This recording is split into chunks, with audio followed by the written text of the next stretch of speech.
So hi everyone. Last time we talked about function field extensions. And if you remember, the picture is as follows. We have two function fields, f over L and e over k. So you should think of them like that. F over L in some sense of e over k, but it's just extension of e over k. And if you remember, the picture is as follows. You have f over L. This is one function field. You have e over k, which is kind of, in a sense, the smaller function field, less functions. And what we required is that this thing will happen. So E is a subfield of F, K is a subfield of L, and we also require that, if you remember, every constant in the bigger field is, which is a function in the smaller field, is actually a constant also in the smaller field. Right, so the constant don't add like real functions, they only add constants. And yeah, so we started to try to understand the places or prime divisors of the relations between those in this function field and that function field. And we have many ways of describing prime divisors, like places, valuations, valuation rings, the maximal ideal, right? So we will do all of them, but we started with the place. And we said that generally, if you take we started with a place, and we said that if you take a prime divisor, this is a prime divisor in F, like in the larger field, then it corresponds to some, just as a reminder, okay, to some place, phi b.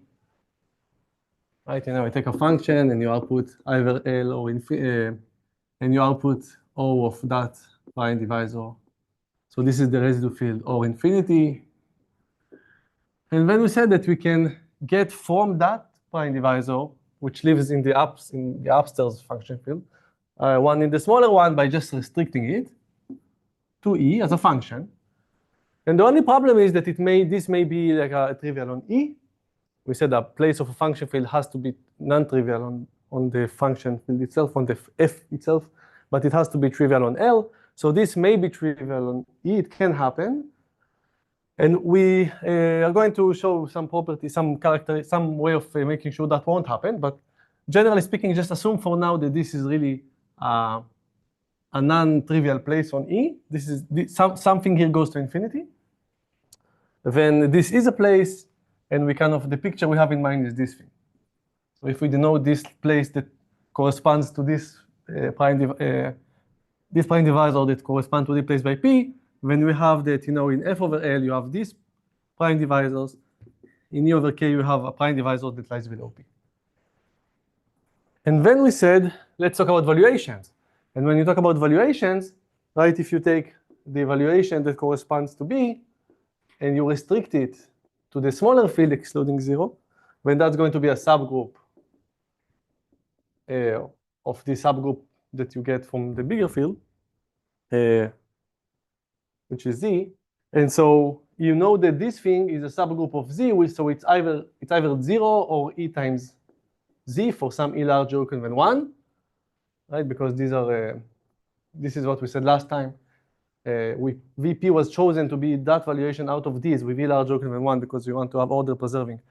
That is 1, so you have this, and therefore the corresponding valuation for little p is 1 over E times the corresponding valuation of B when you restrict it to E or E star, whatever.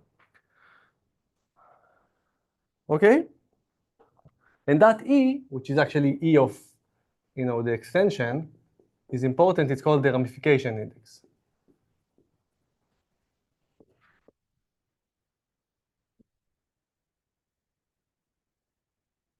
Okay, that was last time. Any questions so far? Okay, just a reminder. So that, yeah. When is the restriction be on E is trivial? Because no, it cannot. Yeah, I mean, well. Can happen. Oh, phi, you mean? Technically, it could be trivial. But when field constants of F is L, and you can have E is equal to L, so there must be something E that is not in L, and No, I mean, the only thing you know is that something in F goes to infinity, and nothing in L goes to infinity. I agree. But that doesn't mean that something in E goes to infinity. Because, yeah, I mean, I know that the intersection of L of E is in K, but there could be there is some function in E which is not in L, which, I mean, I think it's fine. I mean, it can happen. So let's talk about the residue field, let's continue, or residue field, or evaluation rings and so forth. So actually that's very simple. So actually we did it now time. Before talking about function fields, even just talking about field extensions and valuation rings in the context of field extension in general, we said that, if you remember, we said that if you have a valuation ring in F, and when you look at a subfield E and you restrict it, you get a valuation field in E. And the valuation field corresponding to this prime divisor is going to be the intersection. It was some time ago, but we did that. And same for MP. When we talk about the two indices that are essentially the ramification index, these are the same indexes that we're talking about now, but now we are in the context of a function field and not just a field without the constant field and so forth. So if you think about it for a second, let's have the following diagram. I mean, let's just draw things. So my printer doesn't work, so I have to do this today, by the way. That's why I'm doing that.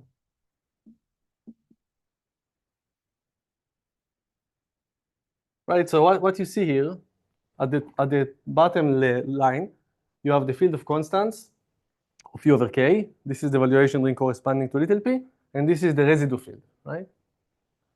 And yeah, so you have, like, this is an inclusion. If you want to think of things, this is an inclusion because you have a K, or at least a copy of K identified inside OP. And this is a projection because this is the projection map. And same here. This is an inclusion, this is a projection. And this is an inclusion also, right? I mean, because K is a subfield of L by definition. This is also an inclusion because of that. We'll just set theoretic inclusion. And what I'm claiming is that it's kind of obvious, but that this implies that there is an embedding of this into here. I mean, you don't have to go through all of that to see that, but when you can take an element, you can think of this as a subset of that, or as a subfield of that, because you take an element here, it looks like x plus little m, like m of little p, and here you're just going to map it to what? Exactly, of big P. And it makes sense because x does live in OP, because x lives in little o of little p, so it lives in O of capital P, like calligraphic, whatever P. And because this is a sub-ideal, but subset of that, this is well defined. It's not dependent. It's independent of representatives. Like the fancy way is to say that this diagram commutes everywhere. Like you have this, and we can do either this or that, and it's all the same.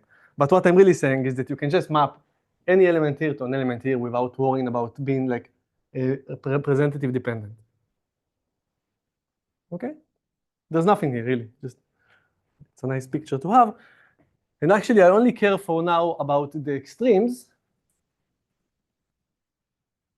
I'm going somewhere. So if I'm looking at K, L, OP, sorry, FP, or EP, and F, big P, right, only the extremes, then let's look at these things. So what is the extension? We have a name for the extension of this over that. So what is it? Right, and it's the degree of P, right? In terms of P itself, the degree as a field extension of EP over K was defined to be the degree of little p. And this is the same. This is the degree of capital P, just in the bigger function field, maybe. This is just L over K. This is something well known. I understand it. When you construct function fields, you actually take L to BK usually, but this is F5 and F25. You know what this number is. It has no like name, but it's that thing. And I want to define this thing, which you see satisfies some relation. But this number is called the relative degree. Right, so relative degree is like, this is not a number, it's a line, but I mean like, FP over EP.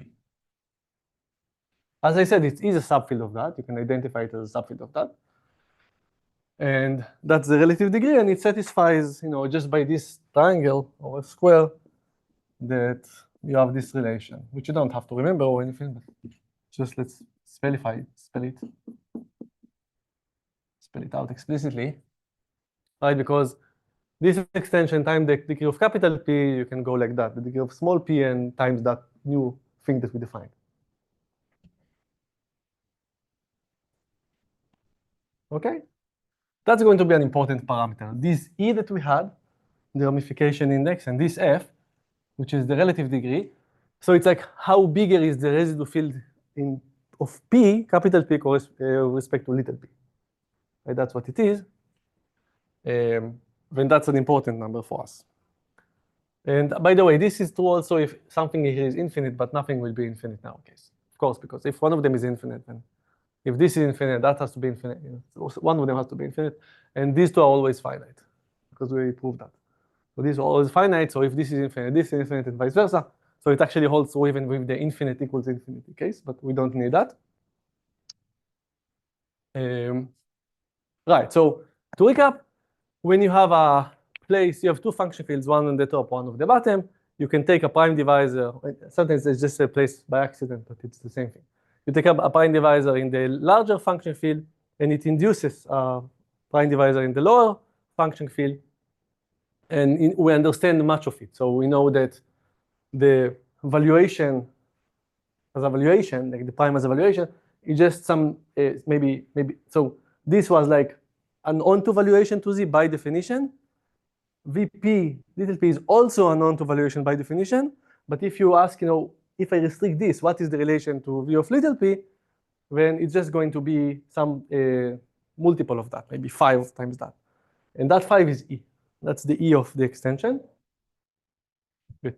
So to every such edge, we are going to associate the E, but we are not going to write, we're just going to write an E because we understand this by the edge, and the F. So the E tells you, you will soon understand it better, but the E tells you to what extent the valuation kind of stretched out when you're looking from capital B to small p. And because we understand very well, because we did it before actually, the valuation ring and the maximal ideal of the valuation ring,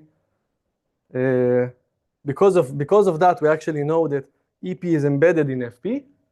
Right? It was important, and this thing is a subset of that and so forth. And also the O's. And so if you ignore the middle layer, you see that these two we have defined, they're always finite. This is something, this is how bigger we got a constant, how much more constants do we have in a sense. And we just defined that. So that's going to be how much, to what extent the residue field increase. Okay, any questions? Yes.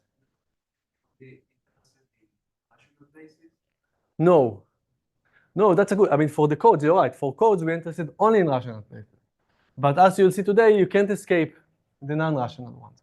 So the non-rational ones, even if you don't want to evaluate them, that's a great question. They will affect the genus, and you care about the genus for the code. You will see today. Yeah, that's a good question. It kind of always keeps surprising me also. Even yesterday, we'll talk about it. So, okay, so that's that. And now I want to kind of stop doing these things in that generality, and I want to assume that the extensions are finite. So f over v is finite. Okay, because that's what we are going to have anyhow. And once it's finite, we are going to see that everything is kind of finite and nice. So let me just say that. But for that, I need a little lemma, which I'm not going to prove. It's a very basic lemma. You can prove it easily. And it says that if you have if L over K, like generally, but you can think of our L in K if you want, but any L of K, without the function field associated with anything or something. If this is a finite extension of fields, and some x is transcendental over L, and therefore also over K, then what can you say about the extension degree of this? What do you think? Exactly, same as LNK. It won't help you to use X. Right, I mean, it just won't help you. It's algebraically independent of all the relations that cause this thing to be finite. So you can show that you can translate bases from one place to the other. So the extension doesn't change. The extension degree doesn't change when you do that. Good. I mean, the answer would be either this or infinity, right? But that's the right answer. Good. And with that, here is a kind of maybe slightly surprising lemma. I mean, some parts of it are surprising. And it tells you that when you talk about finite extensions, you don't have to be nitpicking about what do you mean by that. So there is only one way to be finite. So let's say that f over L is a function field extension of E over K. And let's say that you have a capital P, a prime divisor of f over L lying over some small p. Okay? And then the following are equivalent. So 1, L over K is finite. 2, f over E is finite. And maybe the most surprising one, 3, because they're equivalent. I mean, that direction is surprising. Fp over Ep is finite.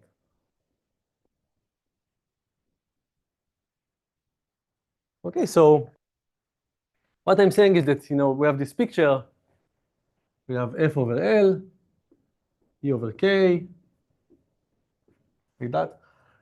And we also have places, this the third option, but don't worry about that for a second. So what I'm saying, whenever this is finite, and vice versa. So when you say finite function field extension, you kind of mean that, but you immediately imply that, and the other way around. But moreover, and that's kind of a local thing. So for every prime divisor, for every point, really, if you look at in F, if you look at the point below it, not in F, I mean like in the curve corresponding to F.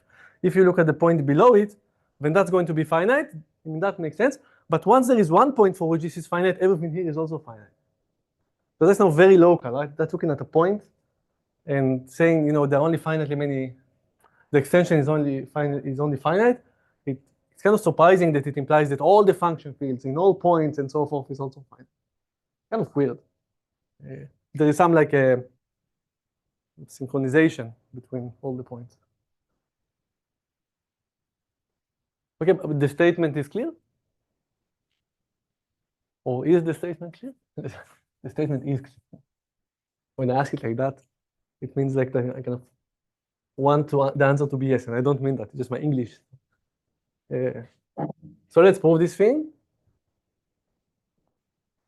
So again, like it's really, in this kind of part in algebra, the proof is very easy to see by picture, and when you write it down, it's messy. So let's have a picture. I mean, it's a real proof, but it's just like not in words. So we're looking at E, F, K, and L. Right, I'm leaving some space here.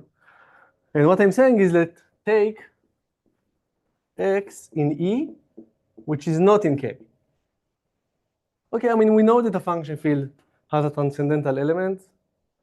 And so definitely there is an X here and not here, but it's always nice to take something that's E and not in K. It's going to be transcendental because K is the constant field, right? There's everything that's E and not in K is transcendental over K. And it's always nice to break it down like that. Take an X and then consider not EX, because that's E, K of X, like that. Like break this extension. And also, X also sits in F, right? So you can write it as L of X. Because E is a subset of F. You took something from E, it's also in F. So you can do that. Then you should do that. And so what I first want to say is that X is indeed in F and not in L. Well, it is in F, obviously, because it's in E. And it's not in L. Why? Exactly. Because if X were to be in L, and we know it's in E, then it has to be in K. by the definition of this. No constants become functions. So X is in F and not in L. So this is again a transcendental element over L. Right? Because it's something here that's in F that's not in L. So it's transcendental. And this little lemma that we didn't prove, just stated, tells you that this extension is the same as that. Same number. Not even this is finite only if and only if this is the same number, not only finiteness is equivalent. Good. And what I wanted to show, I mean, one implies or is equivalent, one is equivalent to two, is that this is finite if and only if this is finite. So it's enough to prove that this is finite if and only if this is finite, because it's the same number even. And that's fine, right? Because why is this number finite only if this is finite? Because what are these numbers? Exactly, it's a function which is not finite. Right, this is we proved that the extension of f over L of x for any x that's not in L is finite. That was actually, if you remember, it was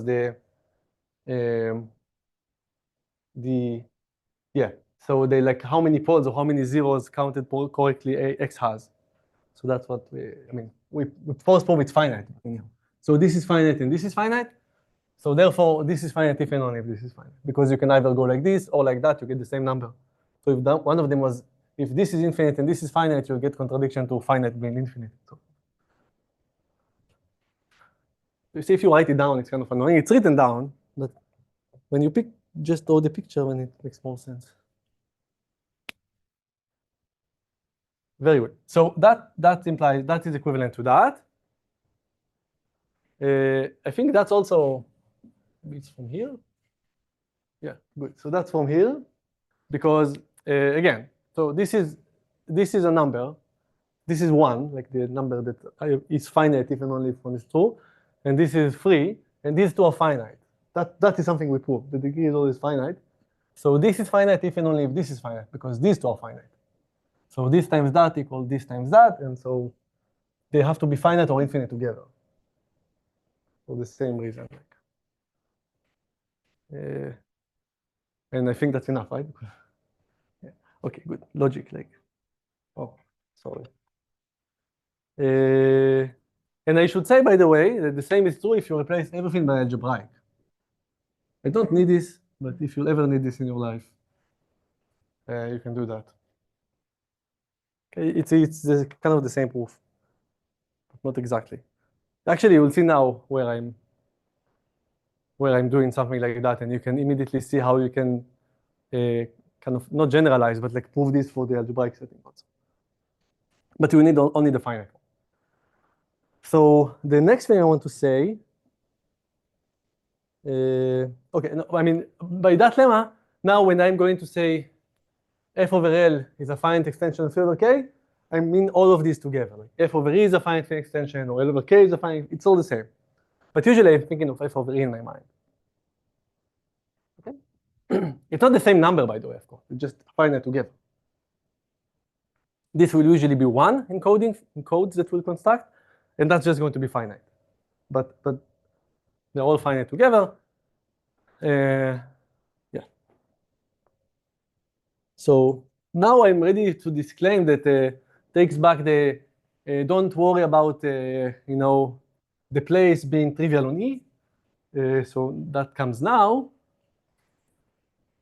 So what I want to say is that once the extension is finite, even if it's algebraic, and I don't mean what extension, all of them, then actually we do have that when you take a place, like a real place, the phi, corresponding to something in F, and you restrict it, you get a good, valid place corresponding to E. So what do I mean by that? Slipped away. So this is claim 5.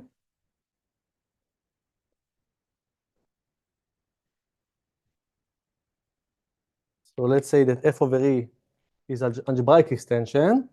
Now it's not even in the context of function fields, it's even like in the larger context of fields. So let's say that f over E is algebraic, not necessarily finite. Right, that's a weaker condition. And phi is a non-trivial place of f, then if you remember what we were worried about is that if you're going to restrict that, that's going to be trivial on E. And what I'm saying, it's impossible. When E is a non-trivial, and therefore we don't have to worry about it. When we talk algebraic, definitely finite extension. Okay, so this assumption I made is actually, it's required generally, but for algebraic and definitely finite extensions, it's always the case. You take a prime divisor above, you look at its place, you restrict it, it does correspond to a prime divisor of the function field below, because it's going to be non-trivial on E. Okay? And we're going to prove the contrapositive because it's easier, okay. So we are going to assume phi over E is trivial, and show that phi had to be trivial to begin with. And actually, we are going to prove it. We're going to do a reduction to the finite case. So let's say we proved it for the case in which f over e is finite, which, by the way, is the only case I care about. But I'm just going to do that so that you can, every time you see finite, and I tell you you can replace by algebraic, you'll see one time how I did it, and then you figure out how to do it generally if you want.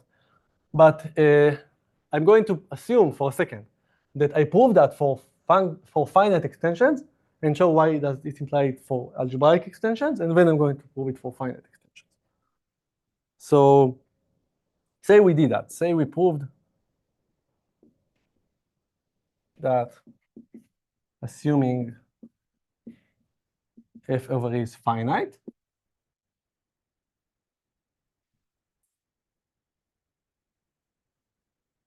okay, so now I'm going to do the following. Take any x you want in f. I mean, I want to show that phi is trivial. So I'm taking an x, and I want to show it doesn't go to infinity. So take any x in f, I'm going to show you that phi doesn't send it to infinity. That's the goal. So take x.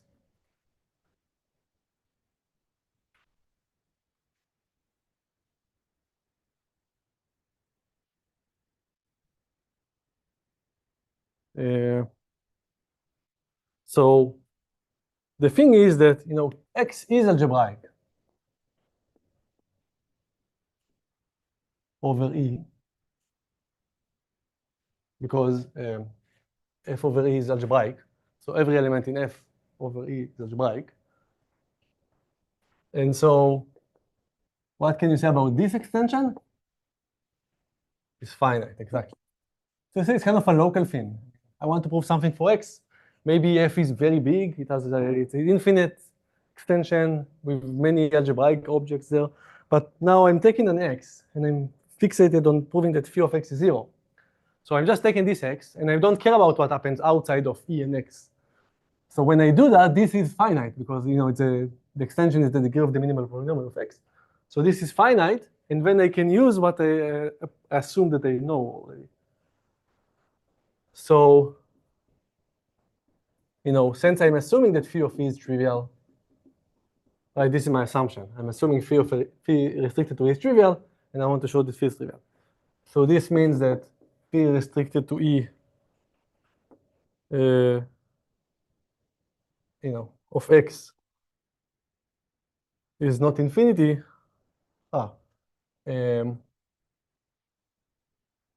Yeah, sorry. So this is trivial. I mean, this is because I know I proved it for finite extensions. And this is a finite extension of that. And so this means that if this is trivial, it's trivial on everything here, in particular on x. That's it. That's it, assuming that I know that the assertion is true for finite extensions. Okay, this holds for every x. So for every x in f, you see that phi of x is not infinity, so phi is trivial on f.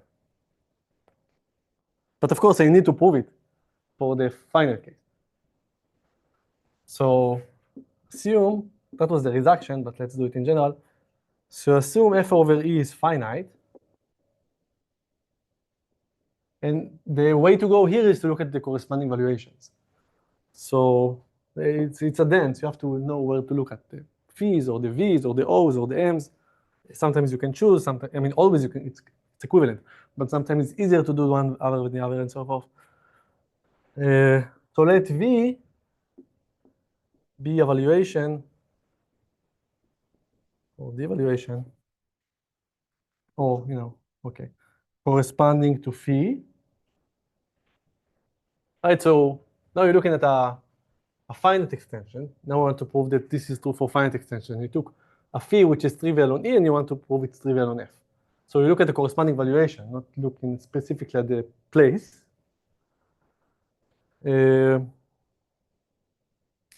Right, so what do you know? We know that,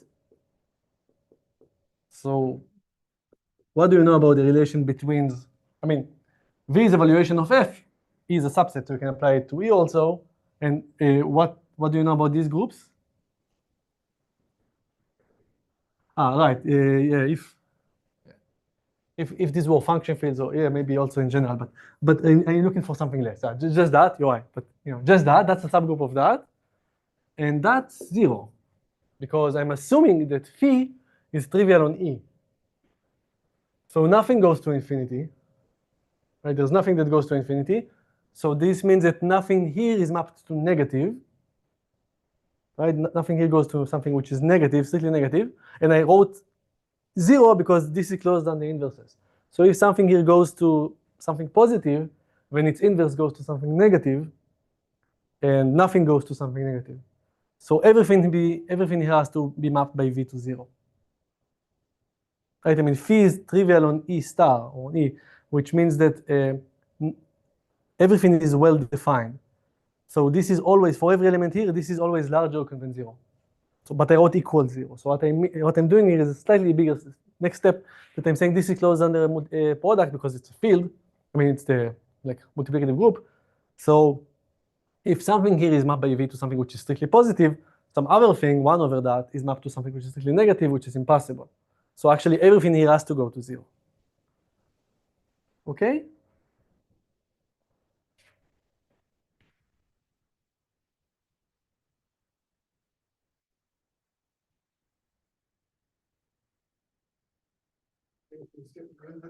Who is closed under inverse? E.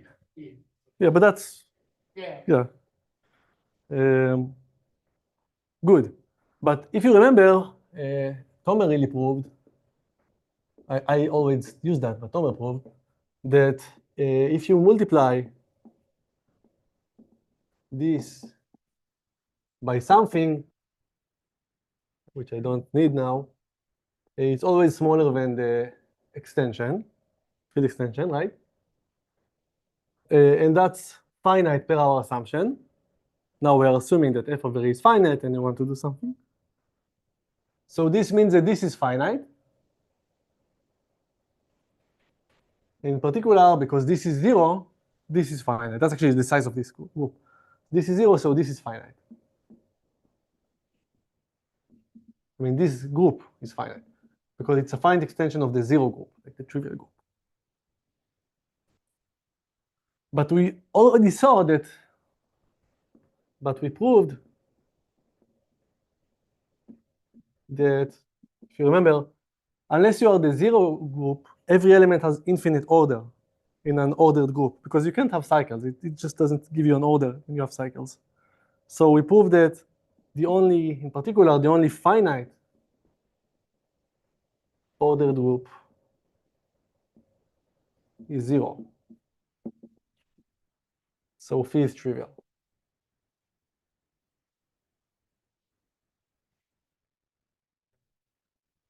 Good. So what the takeaway from this claim is that assuming that f of e is finite, or even algebraic, but it will always be finite, then I can always take a prime divisor in f and get of it a prime divisor in e. That's all you need from that, really. I mean, our restriction was maybe illegal, but it is because of this claim.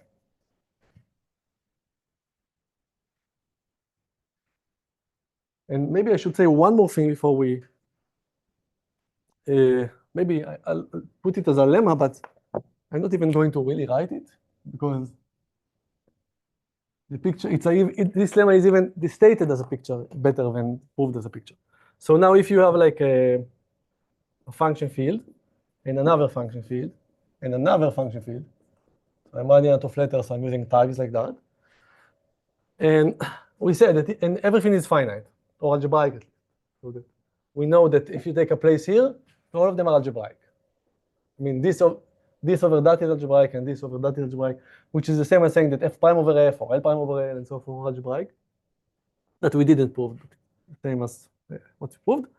So what I'm saying is that the two indices that we have, the ramification and the residual degree, E and F, are multiplicative. Namely, if you take a prime divisor here, and as we said, we can actually look at what prime divisor lies below it. Makes sense to look at that, ignoring this flow now. And then do the same here. Look at this prime divisor and look what appears below it. By the way, there is only one thing below it, because if there was something below it, we know exactly what it is. For example, the valuation ring has to be the intersection of the valuation ring of that with E, and so forth. So if there is something below it, there is only one thing below it. But what we just proved is that in algebraic extensions, there is always something below a place or prime divisor. Anyhow, so what I'm saying is that f of p prime over p, so now if I'm ignoring this middle level there, that's also a function field, by the way. I mean, well, maybe you need to talk a little bit, but it's also a function field. It transcends degree 1, it's finite extension afterwards, and so forth. Then it breaks down like everything does in field theory, like that. That's really because the residue field extensions are multiplicative. And also the E's, and that's because of the group has this structure. So I'm not going to prove that. No one ever proved that.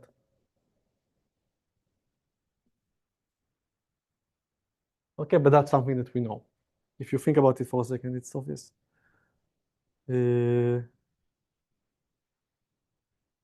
Okay? I'm not going to use it for a while, by the way, but just to have it on the board.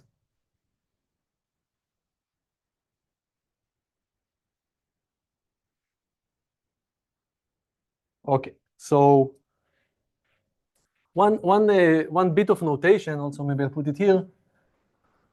We want to look at, like, when you had one function field, we wrote this. If x was, so say you had one function field E over k, and you took x in E, then this was the principal divisor of x, so it encoded the zeros and poles of x. But now there is an ambiguity, because if you have f over L also, and x is in F, then x is also in E. So we need to distinguish this thing from that thing. You see, this is, if x is in E, I mean, so if x is in E, then this makes sense, right? You look at the prime divisors in which x vanish and has poles, but x is also in F. So there, the prime divisor is completely different. I mean, here you have these and here you have those, like, not the same thing. They're extensions and so forth, but not the same thing. In some sense, they're extensions. But I'm going to use this notation to differentiate between the two. Okay? And also for the pole divisors, for example, we are going to write something, if needed, we're going to write something like that. And also for the zero divisor.